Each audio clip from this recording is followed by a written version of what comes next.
चैती दुर्गा के आइ सप्तमी के दिन या हम चलि आयल छी दर्शन करऽ आ किछु मेला देखऽ सेहो। आइ छपराही के मेला अइ तऽ पहिले दर्शन करै छी भगवती के, अगाड़ी किछु मेला सेहो देखायब। हम किछु सबेरे में चलि आयल छी, एखन साँझ पूरा पूरी नहीं पड़ल अइ तऽ मेला एखन खालिए खालिए बुझै छी। गाँव घर वाला बात है तऽ कोई गहूम काटे गेल हेतै, कोई रहड़ी काटे काटि खुटि के होतै तब ने जे से देखे ला होतै। एनहर देखियो नाच ओना जारी है, दर्शक के इंतजार, दर्शक कमे आयल है। गाना बुझते छी अपना ओहिठाम भोजपुरी के बिना नाच होइ छै तऽ भोजपुरी गाना चलि रहल है।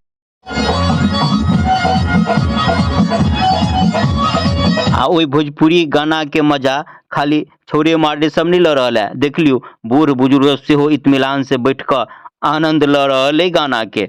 आ मेला में धीरे धीरे दर्शक सब बढ़ि रहल है, साँझ पड़ि रहल है तब। आ दुकानदार सब सेहो, आइसक्रीम वाला सब सेहो, सब दुकानदार सब इंतजार कर रहल है कि आब लोग सब औते, आब भीड़ हेतै तब हमरो सबके बिक्री बट्टा हैत। अखन खालिए इंतजार कर रहल है। एनहर देखियो अपना मिथिला के पहचान कचरी, मुरही, झिल्ली एक दिस से फोफी छना रहल है। आ और सब एनहर मीना बाजार तीना बाजार सब सेहो है। आ सबके अखन दर्शक सब नहीं आयल है बेसी, तो सब कोई इंतजार कर रहल है।